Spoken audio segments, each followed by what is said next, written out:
Welcome to the last breakfast. Please enjoy the video. You start by confirming prerequisites: installed Focus Albion and account access. Once done, sign in and allow the app to access your game client so data syncs reliably. Next, create a primary profile.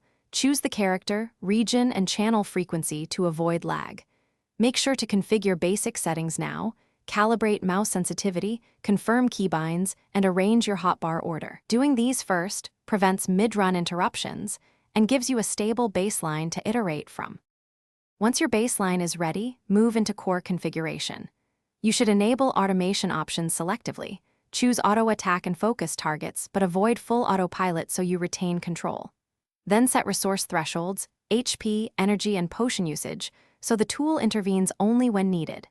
Next, map macros and ability sequences, adding short delays where timing matters, and test them in a safe zone.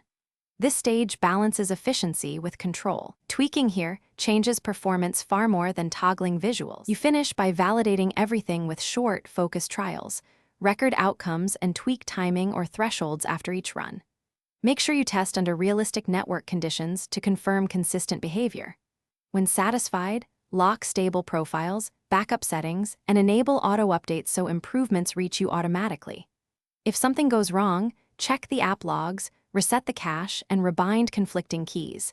This usually resolves most issues. One key tip: always test changes incrementally so you can pinpoint regressions quickly.